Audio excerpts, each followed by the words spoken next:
Assalamualaikum warahmatullahi wabarakatuh. Waalaikumsalam warahmatullahi wabarakatuh. Tanya Nabi Yunus. Ibu kenal Nabi Yunus? Di mana kenalannya? Sok tahu. Nabi Yunus itu ketika berdakwah kepada kaumnya yang bandel, memberikan peringatan mau beriman akan turun azab. Kapan Yunus? Akan. Kenapa mesti akan? Sekarang aja kalau mau saya tungguin. Kurang ajar betul ini umat. Akhirnya Nabi Nuh menghindar dengan perhitungan kalau azab tidak turun saya sudah jauh. Meragukan janji Tuhan. Lalu naik kapal, dinaiki oleh Yunus, kapal mogok. Dicari siapa biang keroknya ini. Diundi ternyata Yunus, sampai 3 kali diundi. Dibuanglah Yunus ke dasar laut, ditelan oleh ikan Nun atas perintah Allah. Telan itu Yunus, jangan pakai dikunyah, rusak urusan. Telan saja, simpan di perutmu. Dibawa oleh ikan Nun ke dasar lautan. Itu yang oleh Quran dikatakan bertemulah 3 macam kegelapan. Zulumatun salas. Gelapnya tengah malam, gelapnya di dasar laut, gelapnya di dalam perut ikan. Itu namanya peteng. Mbahnya gelap. Di perut ikan itulah Nabi Nuh sadar akan kesalahannya. Allah meragukan janji Allah. Ia sujud di dalam perut ikan itu, membaca la ilaha illa anta subhanaka inni kuntu. Itu istighfarnya Nabi Yunus. Dibacakan istighfar begitu, ikan sakit perut pak. Di dasar laut kemana mau cari apotik? Dia naik ke permukaan, memuntahkan isi perutnya. Nabi Yunus keluar dengan selamat. Itu pun terjadi pada hari ke-10 bulan Muharram. Istighfar intinya itu. Itu amalan utama bulan Muharram, memperbanyak istighfar. Allah selamatkan Nabi Nuh dari bahtera banjir yang luar biasa 10 Muharram. Allah selamatkan Nabi Ibrahim dari pembakaran Raja Namrud 10 Muharram. Setelah Nabi Ibrahim itu menghancurkan berhala-berhala, Abrahat pulang mau ibadah, lihat Tuhannya berantakan, marah besar. Siapa yang menghancurkan Tuhan-Tuhan kita ini? Ada yang lapor, kami lihat Ibrahim. Tangkap. Belum ada bukti, tangkap dulu yang penting. Bukti belakangan.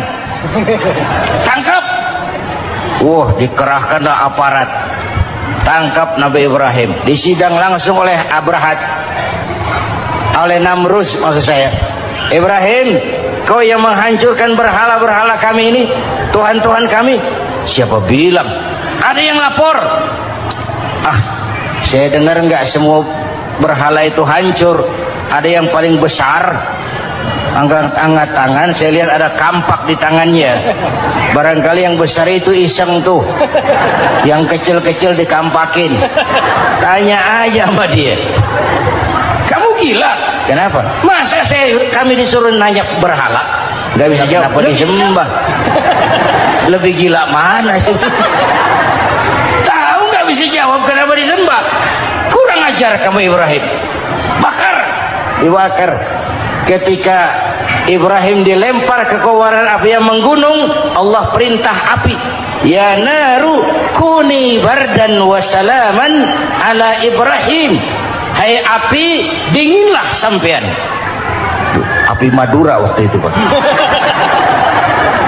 Hai api, dinginlah sampean, selamatkan Ibrahim. Api tunduk kepada perintah Allah. Ibrahim masuk ke kobaran api, selembar rambut pun tidak terbakar.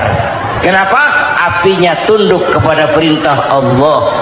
Kenapa? Karena Ibrahim orang yang takut kepada Allah. Api tunduk kepada perintah Allah. Kalau kita baca ayat itu, masuk ke api, mateng. Sudah hadirin yang saya muliakan, oleh karena itu selamatnya Ibrahim dari pembakaran Raja Namrud itu pun pada 10 Muharram, Yaum Asyura, hari ke-10 dari bulan Muharram. Ini dia. Bapak Ibu hadirin hadirat yang saya cintai, sebagian kecil tentang Nabi Adam, Nabi Ibrahim, dan Nabi Yunus. Tapi saya belum menceritakan tentang Nabi Nuh tadi. Mengulang kaji. Nabi Nuh salah seorang rasul yang masuk ulul azmi 5 besar. Karena memang perjuangannya menggambarkan satu usaha yang ulet dan luar biasa. Beliau diberi umur 950 tahun. Lalu berdakwah selama 900 tahun. Sore, pagi, siang, malam. Dapat pengikut tidak lebih 80 orang. Rata-rata 10 tahun satu. Kalau saya minta berhenti aja jadi nabi, Pak. Ustadz mana masih mau buka pesantren? 10 tahun buka pesantren, yang nyantri cuma 1. Pedagang mana yang masih mau dagang? 10 tahun dagang, yang beli 1. Pimpinan partai mana yang masih mau kampanye? 10 tahun buka partai, yang nyoblos 1. Bangkrut. Umatnya bandel, kurang ajar, durjana, bajingan, tengik. Umatnya Nabi Nuh ini kalau diceramahi telinganya ditutup dengan tangannya. Nabi Nuh akhirnya rekes. Tuhan, siang malam saya berdakwah kepada umat ini. Tiap kali saya sampaikan dakwahmu, mereka tutup telinganya dengan tangannya. Alergi dengar ceramah. Apa itu ceramah? Non profit. Saudara-saudara, jadi mau kamu gimana, Nuh? Sudah Tuhan, habiskan saja orang kafir. Nanti kalau punya anak, anaknya pun kafir, moyangnya sikat habis. Biasanya kalau bapak kalong, anak kampret. Bapak nyolong, anak nyopet. Fotokopi gimana aslinya? Habiskan saja. Itu mau kamu, Nuh? Iya. Oke. Nanti aku turunkan banjir, Nuh. Buat kapal. Dengan apa saya harus buat kapal, Nuh? Ya dengan kayu, kata Tuhan. Kayunya dari mana, Tuhan?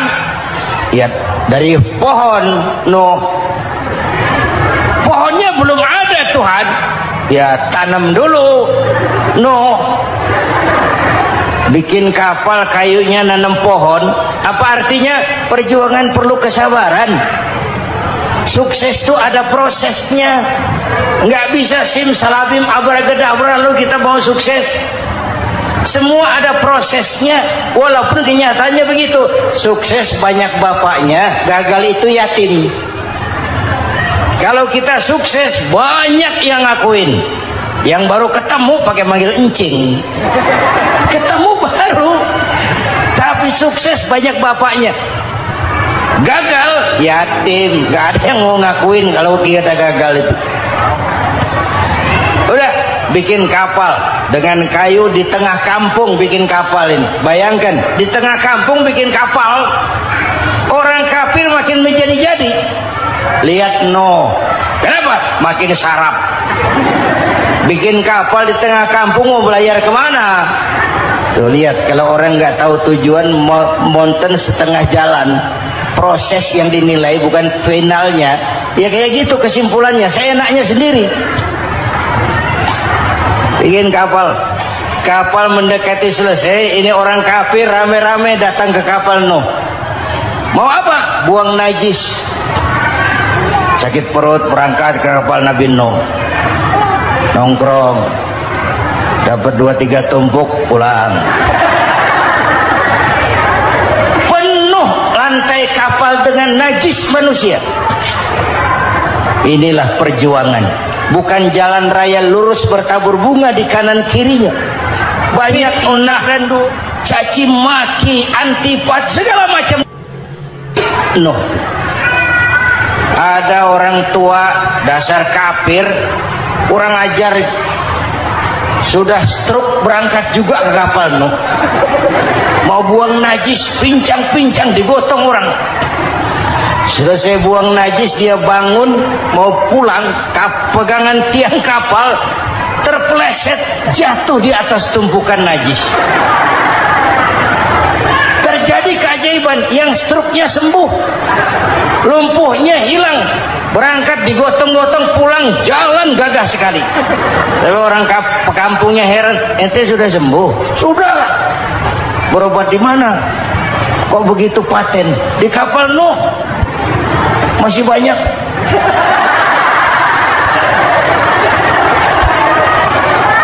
Yang berasa perlu obat bawa rantang,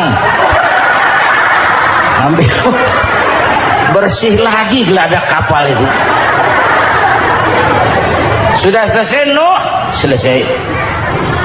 Oke, kau orang yang beriman bersamamu, binatang serba sepasang, naik Nabi Nuh, naik orang beriman sepasang. Ini cikal bakal penyelamatan manusia, Pak. Naiklah orang beriman, sudah naik semua, Nabi Nuh kontrol. Ini contoh buat kita, kontrol. Sudah naik semua teman-teman, sudah. Pemimpin yang baik bukan cuma terima laporan di belakang meja. Laporan itu yang mana juga bagus. Sama juga kampanye yang mana juga merdu. Kalau aja yang dihitung. Pernah ada calon bupati kampanye janji, kalau saya berhasil kita akan banyak bangun jembatan di daerah kita. Rakyat tanya, Pak, nggak ada sungai di kampung kita, Pak. Dia bilang, sungainya kita bangun sekalian. Udah kadung janji, mana pula orang mau bangun sungai ini. Saudara-saudara, kontrol. Jangan cuma tunggu laporan di belakang meja, semua laporan bagus. Ya Bu? Bu?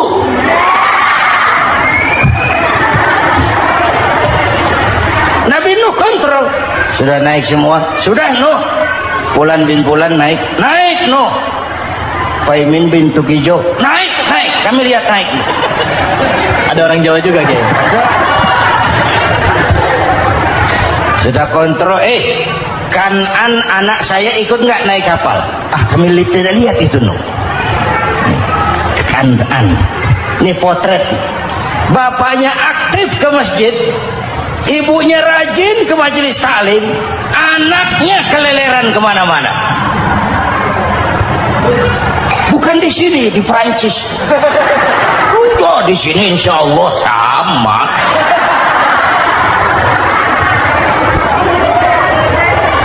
Nuh karena sayang anak, Nuh karena cinta anak, Nuh karena tanggung jawab anak, cari naik ke atas kapal.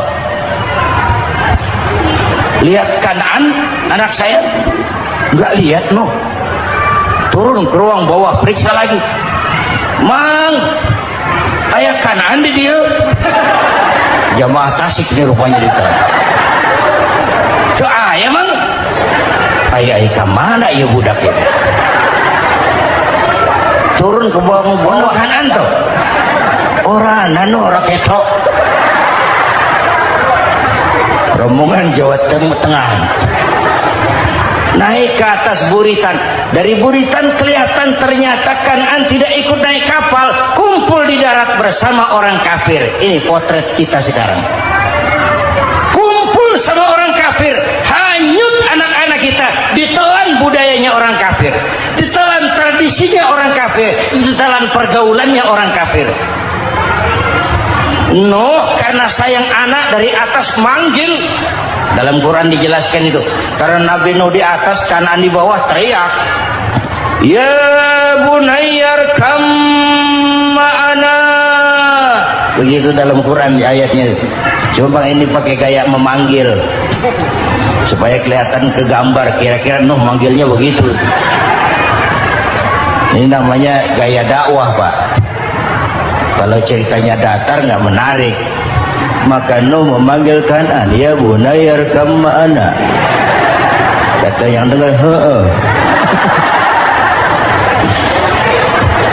ini gaya orang manggil, ya bunayyarkam ma'ana. Kanan kesini nak, naik kapal sama papi. Dan di bawah itu nggak mau papi, John di sini saja. Kata Nuh, jangan nak, Allah sedang murka, akan turun banjir. Kalau datang banjir papi, sa'awi ila jabalin ya'simuni minal ma', saya akan naik ke gunung tinggi yang bisa menyelamatkan saya dari banjir. Kan'an naik ke gunung, gunung dihantam banjir, Kan'an mati sampai sekarang. Yang kelima, Nabi Musa, kisah Muharramnya ini lahir dalam kondisi yang sulit karena Fir'aun mimpi akan lahir seorang anak dari keturunan Bani Israel yang akan menghancurkan kerajaannya. Kata Fir'aun, sudah lahir belum anaknya? Belum. Kalau gitu mulai malam ini laki-laki dilarang bergaul sama istrinya. Semua perempuan hamil di bawah pengawasan negara. Mulai hari ini kalau lahir anak laki-laki terutama Bani Israel, penggal. Satpol PP disiapkan. Udah ada kayaknya. Ada. Patroli. Bayangkan, nah Fir'aun itu bikin undang-undang seenaknya sendiri. Apalagi merasa kekuasaannya dalam ancaman. Penguasa manapun kalau merasa dalam ancaman, panik. Padahal kekuasaan itu kayak harimau. Makin lama ditaiki, makin sulit turun. Kenapa? Karena macannya makin lapar. Naik terus capek, turun dimakan harimau. Serba sulit. Saudara-saudara, kalau kita mau belajar dari Pak Harto, saya melihat kekurangan Pak Harto cuma satu, terlambat berhenti.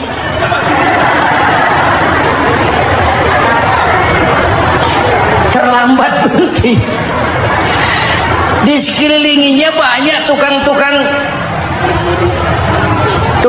jilat, tukang-tukang semir. Pak, kalau tidak ada Bapak kami bagaimana, Pak? Bapak Ibu hadirin yang saya hormati, tapi kehendak Allah terjadi. Lahirlah Musa. Bayinya dihanyutkan di sungai Nil. Bayi sudah menderita, dihanyutkan di sungai Nil. Dan akhirnya besar di lingkungan istana Fir'aun. Diriwayat oleh Ratu Aisyah, perempuan Fir'aun, setelah mulai berjuang, terjadilah itu. Musa dan pengikutnya dikejar oleh Fir'aun. Sampai di tepi laut, Allah wahyukan, Musa, lempar tongkatmu ke laut. Dalam kondisi darurat, mukjizat tiada jalan. Kondisi darurat. Kalau tidak, mukjizat itu maunya Allah, bukan maunya Nabi. Nabi nggak kuasa. Allah yang mau. Tapi hidup Nabi bukan mukjizat, manusiawi. Tidak mentang-mentang ada mukjizat tongkat, tiap sulit main tongkat. Nggak usah berjuang kalau begitu. Itu darurat menyelamatkan umat. Tongkat dilempar ke laut, laut terbelah. Laut terbelah. Itu secara visualnya bisa kita lihat dalam film The Ten Commandments. Udah nonton belum? Urusan nonton kalah sama Ustadz bagaimana sih? Ten Commandments, 10 firman Tuhan. Tekniknya bagus loh. Bagaimana laut terbelah. Musa lewat, Fir'aun mengejar. Musa sampai di ujung sana, Fir'aun masih di sama tengah perjalanan. Laut nutup kembali. Laut menutup kembali, Fir'aun tenggelam. Cengap-cengap di lautan. Begitu nafas sampai di tenggorokan, Fir'aun sambil cengap-cengap itu, amantu bi Rabbi Musa wa Harun. Duh, kalau begini mah saya juga percaya sama Tuhannya Musa. Malaikat maut jengkel, goblok loh. Terlambat sekarang. Tenggelamin terus. Modar. Musa selamat. Fir'aun mati. Jenazahnya, jasadnya terdampar di pinggir laut. Beberapa waktu kemudian ditemukan di balsam, diawetkan. Itu sesuai janji Quran. Wa kadzalika nunajjika bi badanika litakuna liman khalfaka ayah. Kami selamatkan badan kamu agar jadi pelajaran bagi orang-orang sesudah kamu nanti. Janji Quran tepat. Janji itu 14 abad yang lalu. Jasad Fir'aun ditemukan, dimumi, diawetkan, dibalsam di bawah nama Farao Ramses II. Sekarang tersimpan di Museum Negara di Mesir.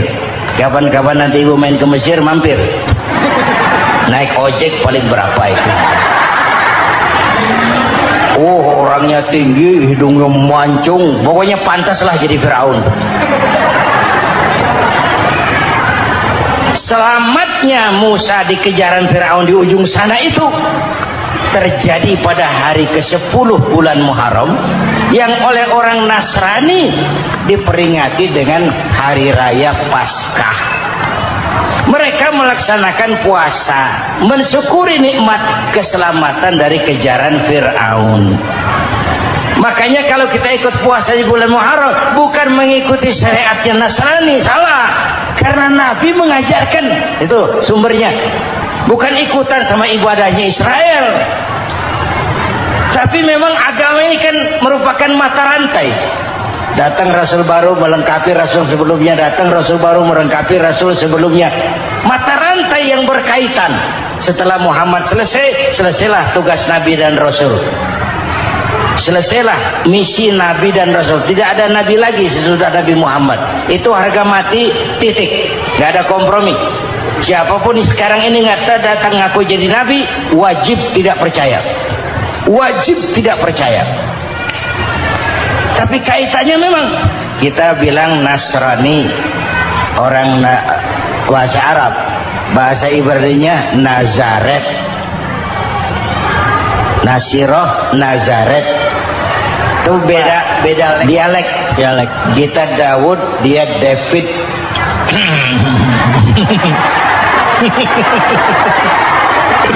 Ibrani. Kita Ali, dia Alek.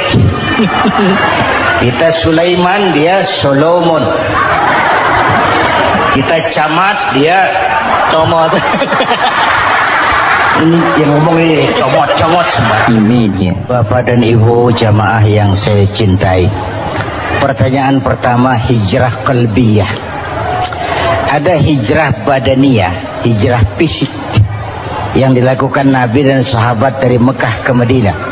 Itu hijrah badaniyah. Ada hijrah qalbiyah, hijrah hati. Dan ini yang kita perlukan sekarang.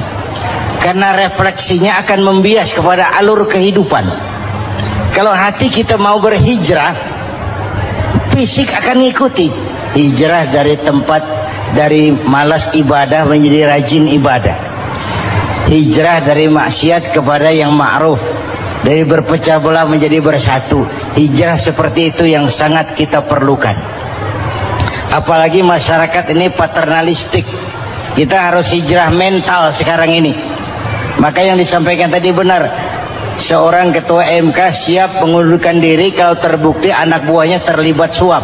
Itu walaupun siap, tapi sudah angin segar buat rakyat. Bahwa masih ada banyak insya Allah pejabat kita yang punya harga diri.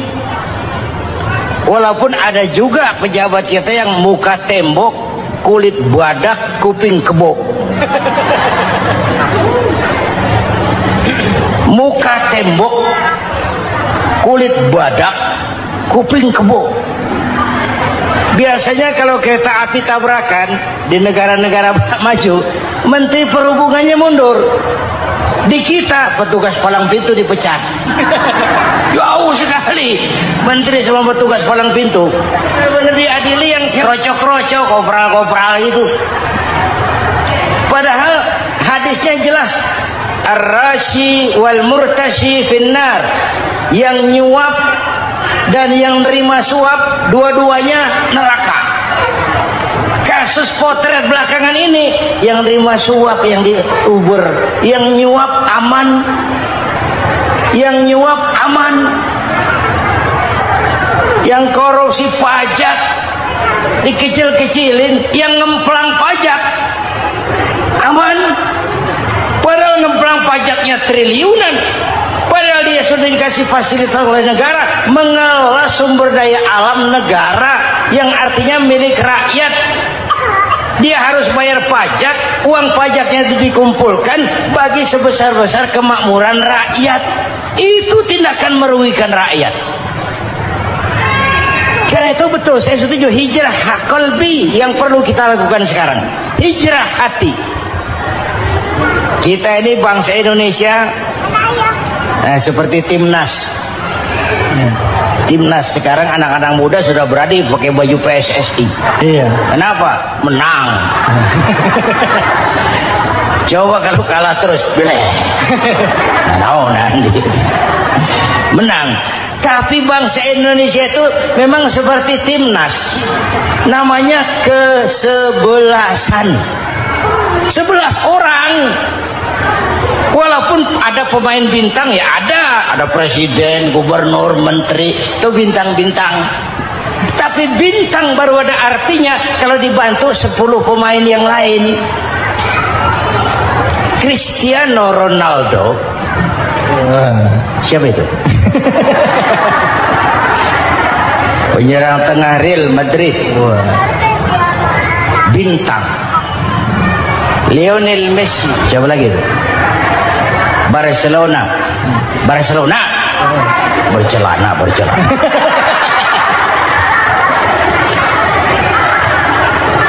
Michael Rooney, bintang Manchester United. Ronaldo baru bintang, Messi baru bintang kalau ada 10 pemain yang lain. Bagaimanapun hebatnya Cristiano Ronaldo, kalau sendirian lawan satu kesebelasan babak belur. Itulah kita bangsa Indonesia, kita satu kesebelasan, harus saling memperkuat. Ada bangsa kita ini yang jadi jaksa, ada yang jadi hakim, ada yang jadi polisi. Itu posisi penyerang tengah, kiri luar, kanan dalam, back, striker, kiper, posisi. Tapi sadar kita satu kesebelasan, Bung. Jangan bikin gol ke gawang sendiri. Kalau punya bola bagus, operan dong sama temannya. Yang bisa menciptakan gol, operan. Ada yang jadi pengusaha besar, bagus boleh.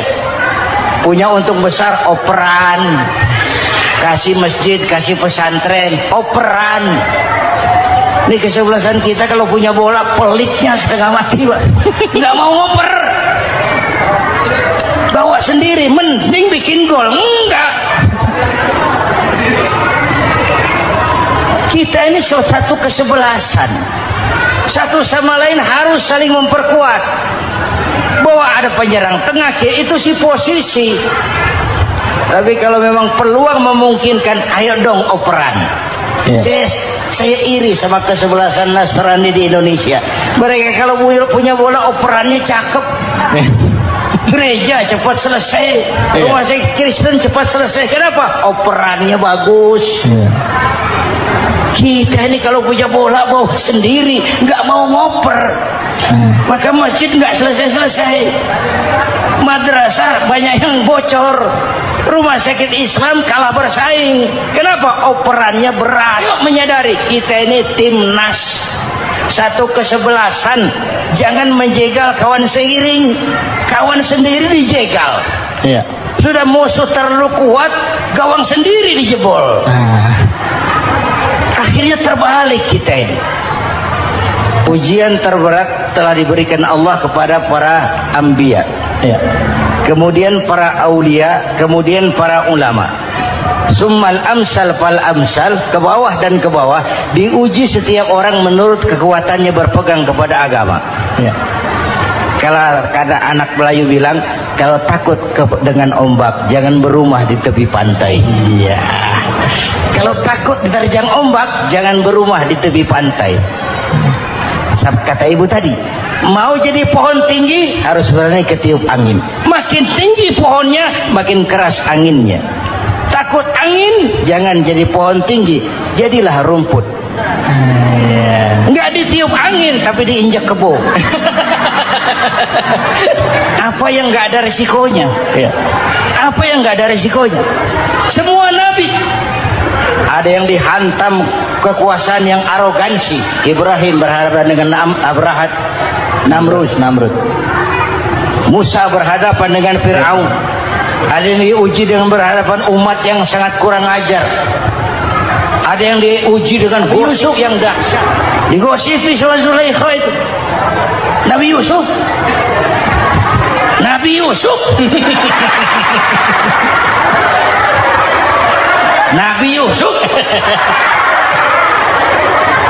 Ya. Yang namanya gosip itu kan menyebarkan keburukan orang.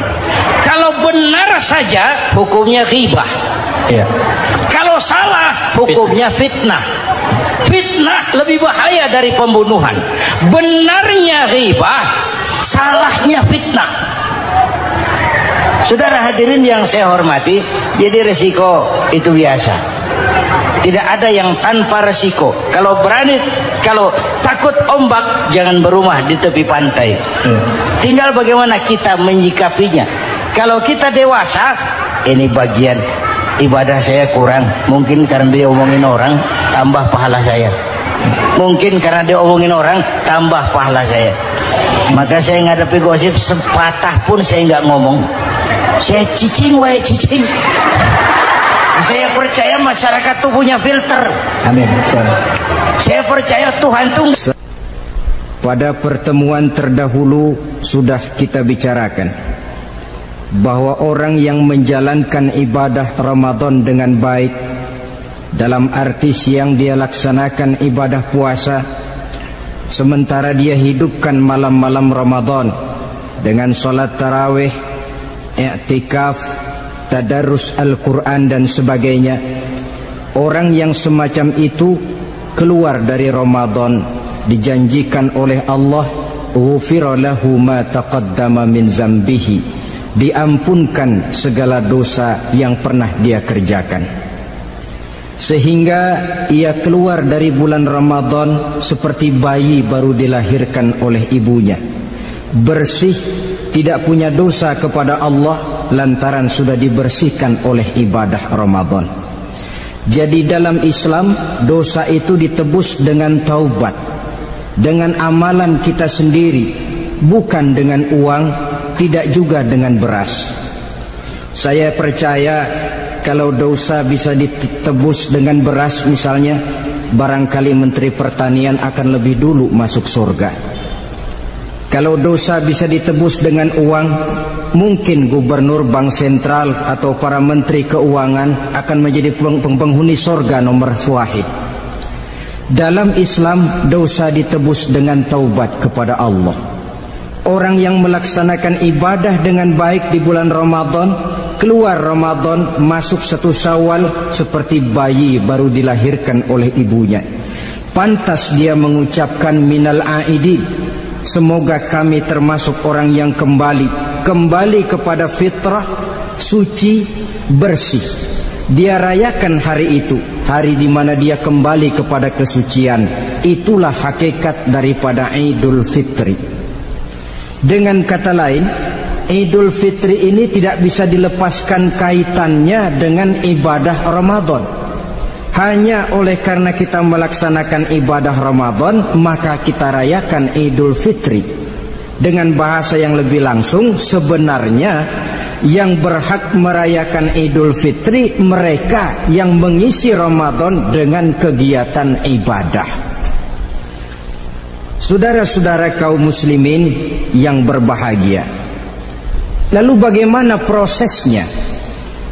Yang pertama, manakala datang senja akhir Ramadan, wajiblah kita mengeluarkan zakat fitrah. Sebab Rasulullah sallallahu alaihi wasallam bersabda, "Saumul 'abdi mu'allakun ma baina as-sama'i wal ardi hatta yuaddiya shadaqatal fitri."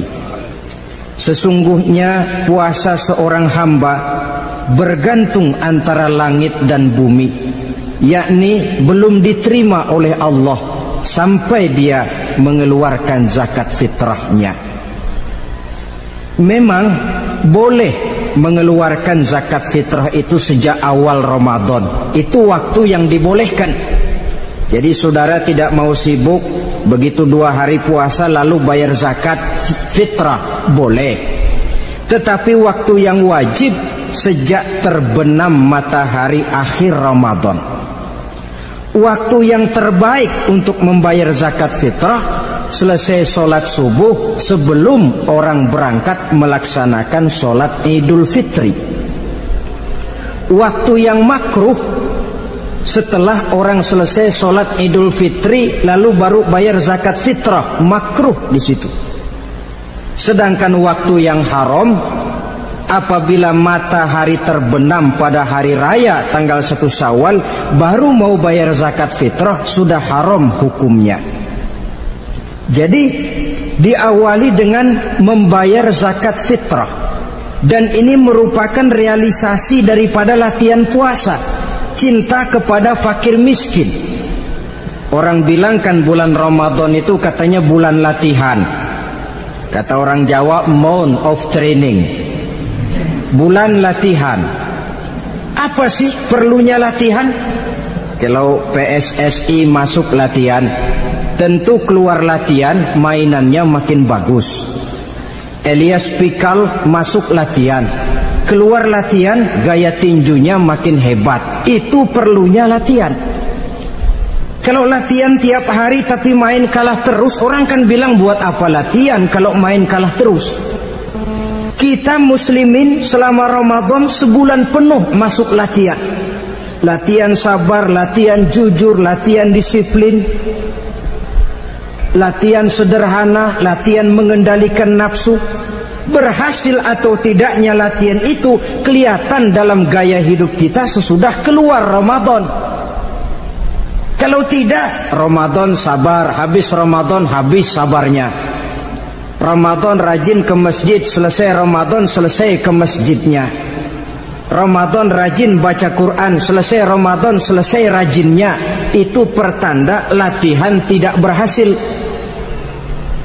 Maka salah satu latihan ini kita buktikan kecintaan kita kepada fakir miskin dengan kewajiban membayar zakat dan zakat fitrah. Ya Allah, sudah saya rasakan bagaimana tidak enaknya lapar dan haus.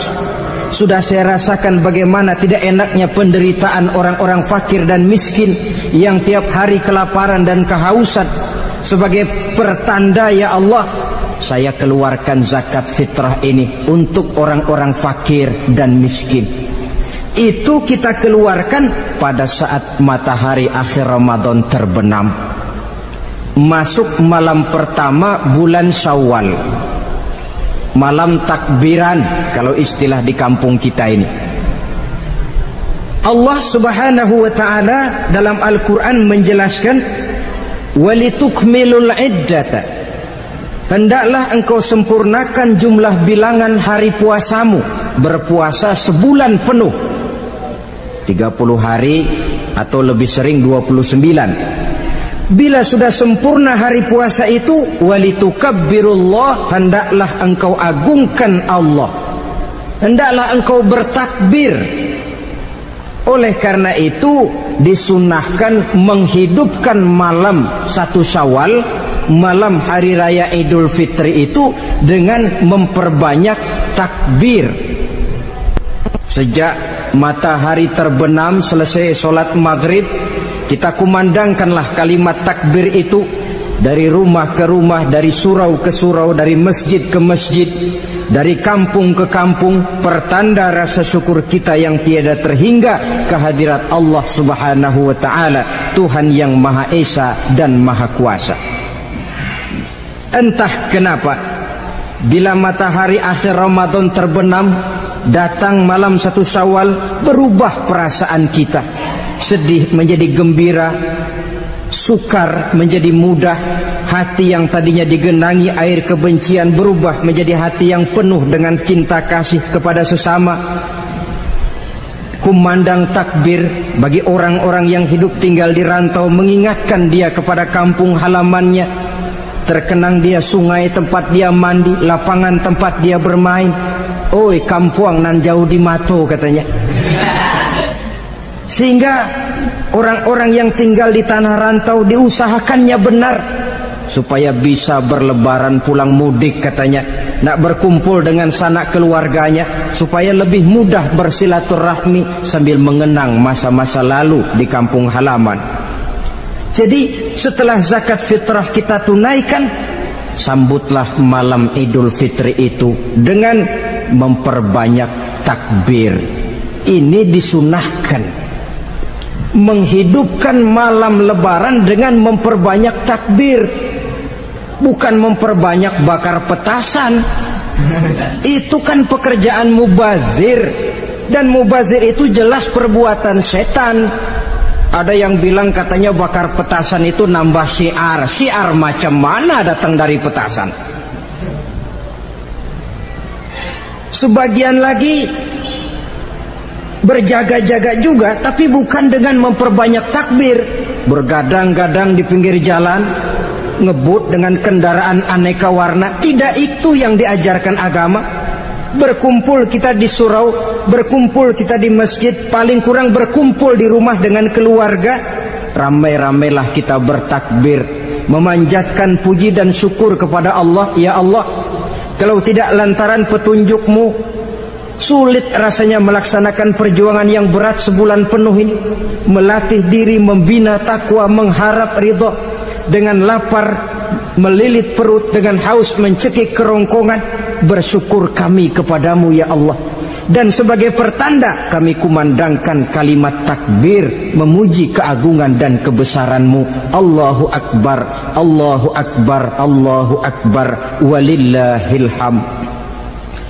Saudara-saudara kaum muslimin rahimakumullah, di dalam satu hadis dari Ubadah bin Samit diriwayatkan oleh Imam Tabrani, bersabda Rasulullah sallallahu alaihi wasallam, "Man ahya lailatal fitri lam yamut qalbuhu yauma tamutul qulubi."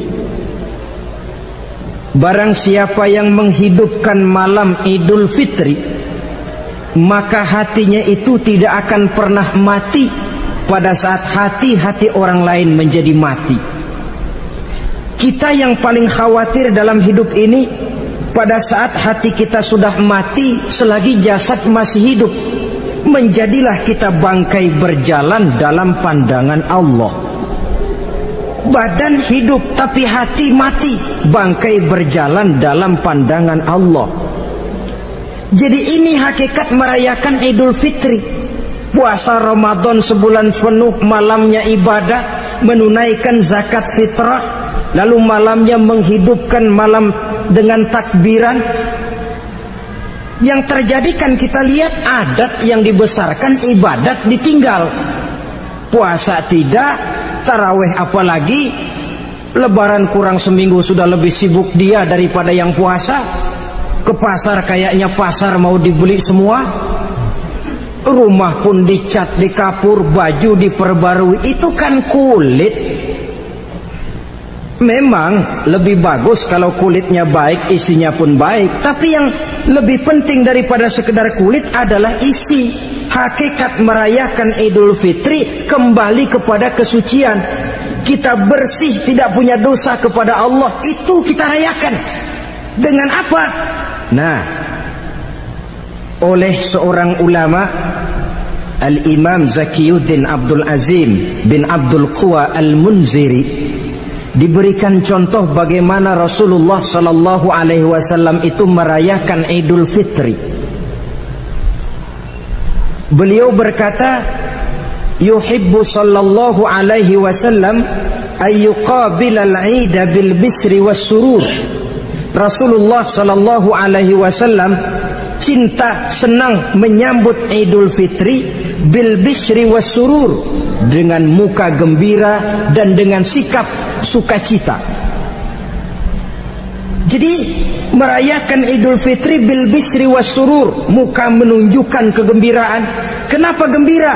Sudah berhasil berjuang sebulan penuh, Bukan gembira lantaran di rumah banyak dodol, kue, pakaian serba baru, sepatu pun serba baru. Bukan itu yang kita gembira. Gembira lantaran telah berhasil berjuang mengalahkan nafsu, memenuhi perintah Allah, melaksanakan puasa. Gembira lantaran kita kembali suci seperti bayi baru dilahirkan oleh ibunya. Bil bisri, muka menunjukkan kegembiraan, cerah di malam itu sampai di hari lebarannya. Jadi walaupun barangkali oleh karena kesulitan ekonomi tidak terbeli itu baju yang baru, tidak terbeli itu sepatu yang baru, tidak terbeli itu makanan dan kue seperti tetangga, jangan sampai mengurangi kegembiraan kita. Tidak boleh menyambut lebaran itu dengan manyun. Tahu manyun? Tahu. Mukanya sudah macam asam sama kukusan. Tidak ada menunjukkan sikap kegembiraan.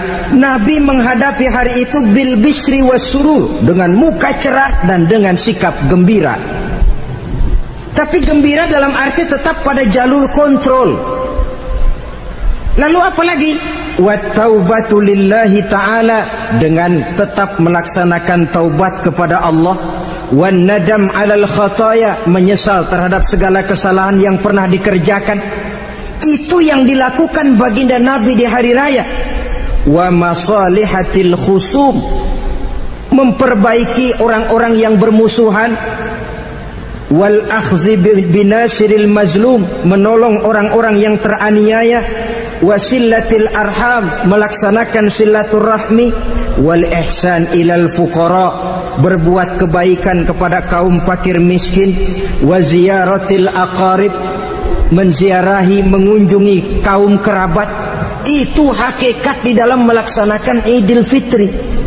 Jadi jangan terbalik, sudah merasa baju baru, ini kan lebaran, merdeka. Kalau kemarin Ramadan kita dikekang, tidak boleh begini, tidak boleh begitu. Sekarang sudah keluar Ramadan, merdeka. Lalu dirayakannya Idul Fitri dengan bermabuk-mabukan, dengan judi, dengan perbuatan zina.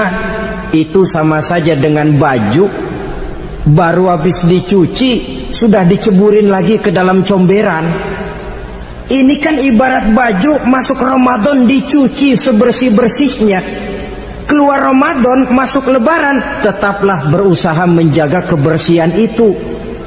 Kalau ditinggalkan Ramadan merasa merdeka, melemparkan lagi diri ke lembah dosa, sama saja baju yang sudah putih, bersih, ditriska bagus-bagus, tapi lalu dilemparkan lagi ke dalam comberan. Na'udzubillah min zalik. Saudara-saudara kaum muslimin yang berbahagia, jadi setelah zakat fitrah kita bayar, hidupkan malam Idul Fitri itu dengan mengumandangkan kalimat takbir. Lalu bila datang sholat subuh di pagi hari pertama bulan Syawal, kita laksanakanlah sholat subuh itu berjamaah. Jangan sampai terbalik, saking kepengennya sholat Idul Fitri, subuhnya enggak. Ini kan sama saja kata orang nyari jarum kapak hilang. Tak membela yang sunnah, yang wajib disia-siakan. Sholat Idul Fitri itu sunnah saja hukumnya. Sholat subuh wajib. Masakan yang wajib kita tinggalkan, lalu yang sunnah kita kejar-kejar. Terbalik tentunya. Lalu manakala usai kita sholat subuh masih mengumandangkan takbir, bersiap-siaplah kita untuk berangkat menunaikan sholat Idul Fitri 2 rakaat, lalu diiringi dengan khutbah hari raya Idul Fitri. 2 khutbah seperti khutbah Jumat itu, khutbah pertama dan khutbah kedua. Kalau selesai melaksanakan sholat Idul Fitri, maka kembalilah kita ke rumah dengan suasana gembira. Untuk apa? Untuk berhalal bihalal. Istilahnya untuk berlebaran, saling meminta maaf. Kenapa? Dengan ibadah Ramadan, dosa kita kepada Allah insya Allah bersih. Tapi kan kita tidak cuma berbuat dosa kepada Allah, kita juga berbuat salah kepada sesama manusia. Dosa kepada Allah, taubat langsung kepadanya, sonder pakai calo. Tidak bisa saudara bikin dosa kepada Allah, datang ke rumah saya, Pak inilah saya kasih uang, tolong mintakan taubat saya kepada Allah. Ya tidak bisa. Dosa kepada Allah langsung bertaubat kepadanya. Tapi dosa kepada sesama manusia, Allah belum akan memberikan ampun kalau kita belum minta maaf kepada yang bersangkutan. Ini sulitnya. Kalau saudara dosa meninggalkan sholat, tobat kepada Allah. Tapi kalau dosa kepada sesama manusia, saudara mencuri sendal orang, cara taubatnya bagaimana? Pertama menyesal kenapa mencuri. Yang kedua berjanji tidak akan mencuri lagi. Yang ketiga meninggalkan perbuatan mencuri. Dan yang keempat sendal orang pulangin. Tidak bisa saudara mencuri sendal, Tuhan taubat, nggak lagi-lagi nyolong sendal, tapi sendal orang dibekap terus, nggak dipulang-pulangin, ya tidak termasuk taubat itu. Itulah sebabnya selesai sholat Idul Fitri, kita pun meminta maaf. Nah, siapa yang harus lebih utama kita mintakan maaf? Satu riwayat menjelaskan bahwa selesai sholat Idul Fitri, para sahabat mendengar Rasul mengucapkan amin sampai 3 kali. Amin, amin, amin. Heran para sahabat, ini Rasulullah tidak ada angin, tidak ada hujan, kenapa amin sampai 3 kali? Mereka pun bertanya, ya Rasul, tadi amin sampai 3 kali kenapa? Kalian tidak tahu? Tidak tahu ya Rasul. Begini, tadi itu selesai sholat, turun malaikat Jibril kepada saya. Beliau berkata, ya Muhammad, saya hendak berdoa kepada Allah, maukah kau mengaminkan? Silahkan Jibril, berdoalah, saya akan mengaminkan. Rasul berdoa, Nabi mengaminkan. Doanya berisi 3 macam permohonan, maka Rasul pun 3 kali mengucapkan amin. Logikanya, kalau sudah malaikat Jibril yang berdoa, lalu Rasul yang mengaminkan, apa iya doanya itu meleset? Apa isi doa malaikat Jibril? Yang pertama doa beliau, ya Allah, hari ini 1 Syawal ketika itu, saya mohon kepadamu, janganlah engkau terima puasa dan ibadahnya anak yang durhaka kepada kedua orang tuanya. Rasul di belakang, amin. Anak yang durhaka kepada ibu bapaknya. Ya Ramadan dia puasa di siang hari, malam dia taraweh, dia tadarus Al-Quran.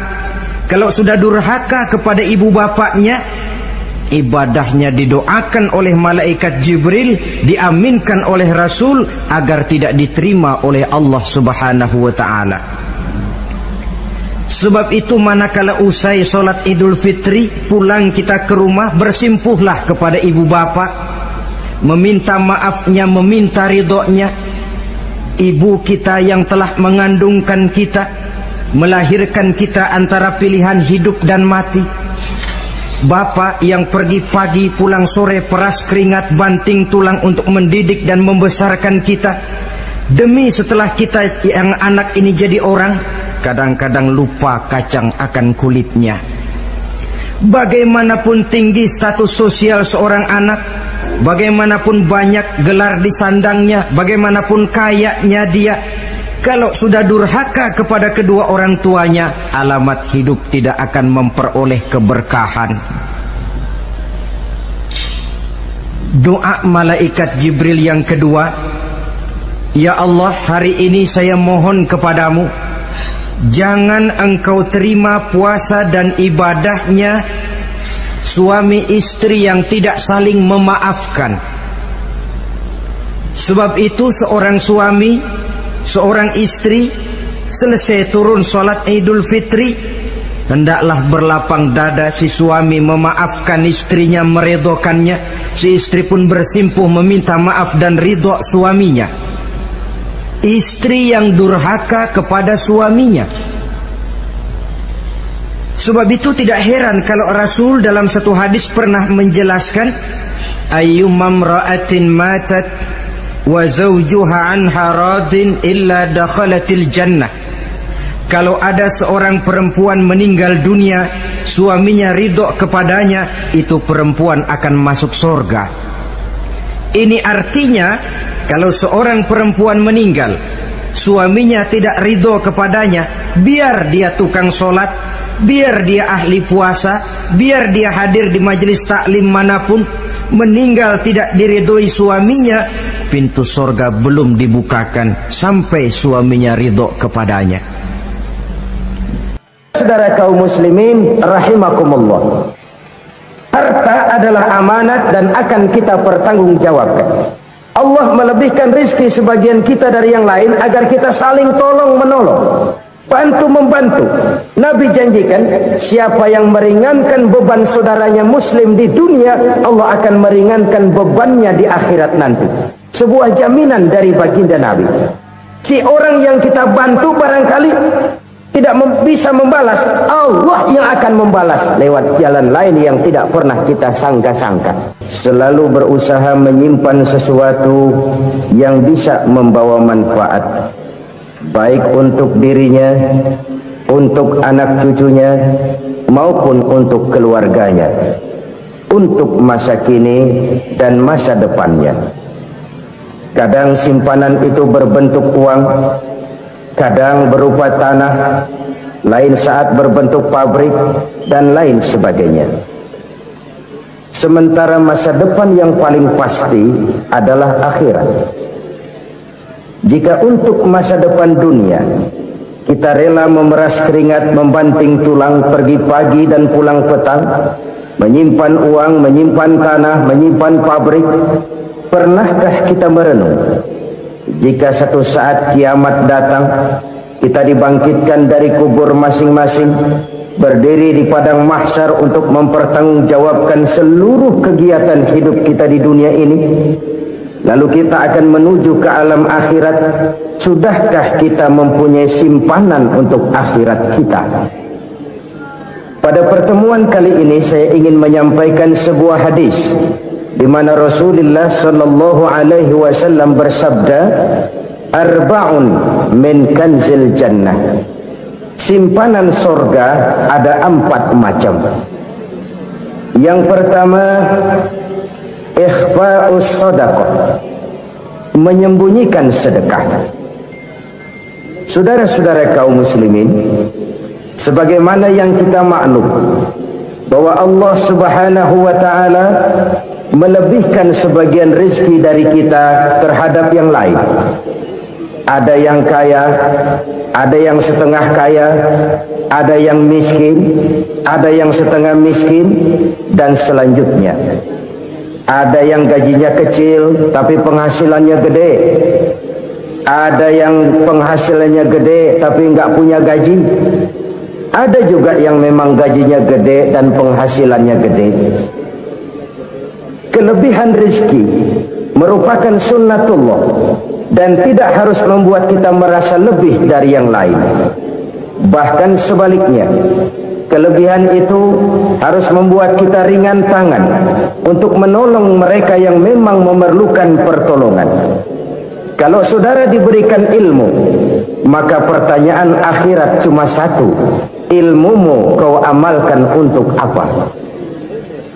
Kalau saudara diberikan umur yang panjang, pengadilan akhirat juga bertanya satu: umurmu kau habiskan di mana?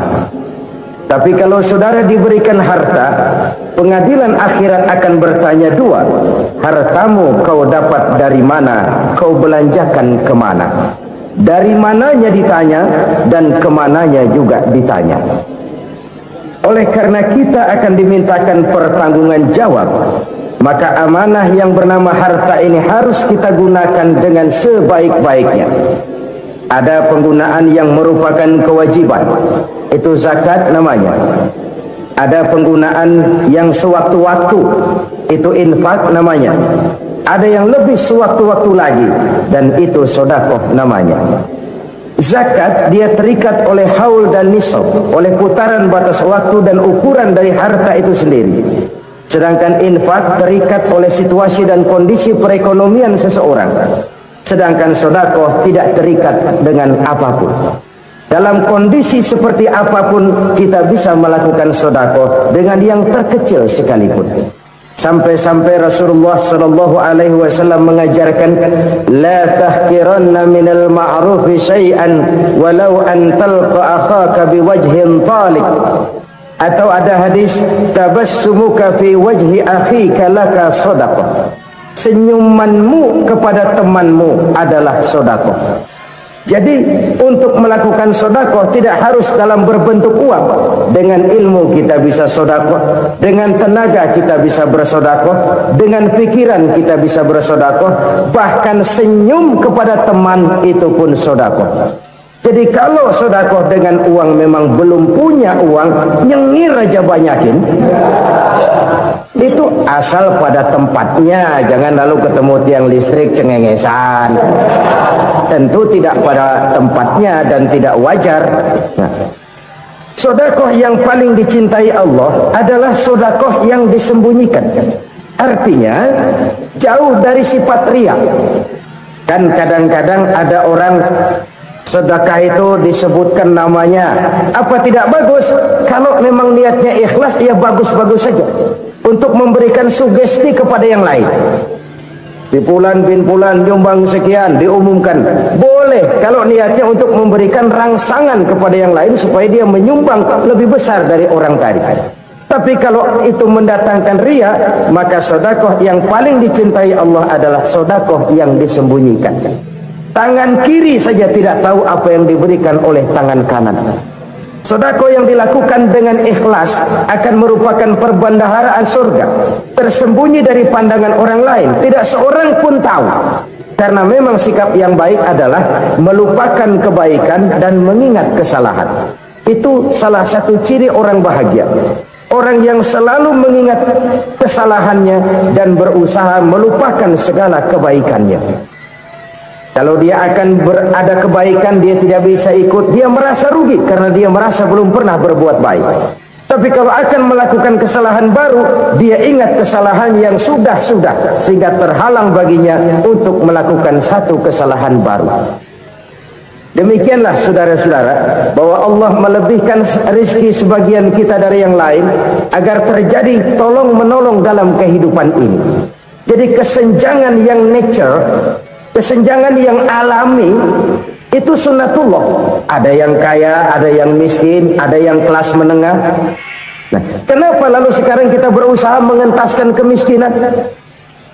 Oleh karena adanya kesenjangan struktural. Kalau yang kaya bisa semakin kaya, kenapa yang miskin tidak bisa naik jadi ikut sedikit kaya? Sebab pada dasarnya Islam adalah agama yang sejak turunnya sudah berupaya memerangi kemiskinan. Bahkan dikatakan kemiskinan itu mendekatkan kepada kekufuran. Orang kalau miskin udah dekat banget sama kafir. Gampang menjadi kafir. Berapa banyak saudara-saudara kita yang oleh karena soal perut, oleh karena soal materi, terpaksa meninggalkan dan menanggalkan akidahnya, menjual petunjuk yang diberikan Allah dengan hak kesenangan dunia yang cuma sebentar ini. Na'udzubillah tsumma na'udzubillah. Jadi makin kita sembunyikan satu sedekah, semakin banyak perbendaharaan kita di surga. Sedekah yang paling dicintai Allah adalah sedekah yang disembunyikan. Malahan ada seorang sufi, dia punya kebiasaan kalau pergi sholat Jumat dia bawa uang, itu uang dia taruh di bawah tikar masjid. Dia niat sedekah kepada siapa saja yang nemuin itu duit. Maksudnya apa? Supaya yang nemuin nggak tahu siapa yang punya duit. Demikian dia saking ingin menyembunyikan sedekahnya. Karena sifat riya itu bisa memakan amal kita sendiri. Riya itu termasuk menyebut-nyebut kebaikan kita. Orang yang suka nepuk dada, sedikit-sedikit ngitungnya kalau nggak gua. Tuh kalau nggak gua tuh yang belas itu kalau nggak gua. Iya kalau nggak lu kenapa emang? Orang yang suka menepuk jasa. Biasanya memang begitu, saudara-saudara. Kalau perang lagi berkecamuk, orang nggak sempat ngaku jadi pahlawan. Tapi begitu perang selesai, yang kagak kenal bedil ngaku pahlawan, mas. Itu sesuatu yang biasa. Oleh karenanya, orang-orang yang ikhlas dalam bersedekah, disembunyikannya sedekah itu, Allah cinta betul. Malahan ada hadis memberikan jaminan, inna shadaqatal mar'il muslimi tazidu fil umri wa tadfa'u mitatas su'i. Sesungguhnya sedekahnya seorang mukmin tazidu fil umri, bisa menambah umur panjang, wa tadfa'u mitatas su'i, dan menyelamatkan manusia dari mati secara su'ul khatimah. Jadi siapa yang kepengen panjang umur, banyaklah sedekah. Yang bosan hidup, pelit terus. Sedekah menambah panjang umur dan menyelamatkan manusia dari mati secara su'ul khatimah. Pak, katanya umur itu nggak bisa ditambah, nggak bisa dikurangin. Kapan? Kalau ajal sudah datang. Fa idza jaa ajaluhum la yastakhiruna sa'atan wa la yastaqdimun. Kalau ajal datang tidak bisa dimajukan, tidak bisa dimundurkan. Itu kalau ajal sudah datang. Tidak bisa lagi umur ditambah dikurangi, sudah datang. Tapi kalau belum datang, itu kan haknya Allah. Mau ditambah, mau dikurangi, hak prerogatif Allah. Sebagai pencipta manusia, Allah Maha Kuasa dan Maha Mampu. Sedekah ini menambah panjang umur dan menyelamatkan manusia dari mati secara su'ul khatimah. Itu orang mati kan sama ya, kondisinya mati, nggak nafas. Tapi hakikat mati kan lain-lain. Ada yang mati itu husnul khatimah, baik akhirnya. Misalnya lagi ngaji mati, lagi sholat mati, lagi sedekah mati. Ini yang dinamakan dengan husnul khatimah, baik di akhirnya. Sebaliknya ada yang su'ul khatimah, jelek di akhirnya. Ini yang jadi catatan akhir. Lagi nyekek botol, mampus. Lagi banting kartu, modar. Su'ul khatimah, jelek pada akhirnya. Sedekah menyelamatkan manusia dari mati secara su'ul khatimah. Dan kita semua kepengen mendapat husnul khatimah, jauh dari su'ul khatimah. Oleh sebab itu yang bisa menyelamatkan kita dari penyakit itu antara lain adalah sedekah yang disembunyikan, yang dikerjakan dengan ikhlas karena Allah, tidak karena kepengen dipuji orang, tidak karena ingin dikatakan orang pemurah. Sebab orang dermawan itu orang yang memberi tanpa harus diminta. Kalau masih harus diminta, ya belum dermawan namanya, masih harus diminta. Kalau nggak diminta ya tulus, lolos, polos. Saudara-saudara kaum muslimin rahimakumullah, harta adalah amanat dan akan kita pertanggungjawabkan. Allah melebihkan rizki sebagian kita dari yang lain agar kita saling tolong menolong, bantu membantu. Nabi janjikan, siapa yang meringankan beban saudaranya muslim di dunia, Allah akan meringankan bebannya di akhirat nanti. Sebuah jaminan dari baginda Nabi. Si orang yang kita bantu barangkali tidak bisa membalas, Allah yang akan membalas lewat jalan lain yang tidak pernah kita sangka-sangka. Ada orang tanya, Pak, ini ada orang nyumbang masjid sambil marah-marah, gimana? Saya bilang, sumbangannya aja ambil, marahnya jangan. Marahnya jangan diambil, itu urusan dia. Saudara-saudara kaum muslimin rahimakumullah, umat Islam ini kan umat yang punya potensi besar. Kadang kita merenung, kenapa kadang-kadang pembangunan masjid kok lambat sekali? Kalau hotel hari ini peletakan pertama, bulan depan peresmian. Supermarket hari ini peletakan batu pertama, minggu depan peresmian. Tapi kalau sudah yang namanya masjid, kadang-kadang peletakan batu pertama sekaligus jadi batu terakhir. 3 tahun, 4 tahun, campur nebar jalak di jalanan, duit dijaring kayak ikan sepat. Apa tidak ada orang Islam yang kaya? Banyak. Apa tidak ada pengusaha muslim yang jadi konglomerat? Ada. Lalu yang belum banyak itu yang komit terhadap nilai-nilai agamanya. Akhirnya kita jatuh jadi umat yang lemah. Belum ada pengusaha konglomerat muslim buka pabrik super mie cap bedug misalnya umpamanya atau pabrik kecap cap sorban supaya identitas keislamannya sedikit kelihatan. Kita jatuh jadi umat yang lemah karena potensi tidak terinventarisir dengan baik. Kita ini ibarat kompor yang cuma matengin nasi orang lain.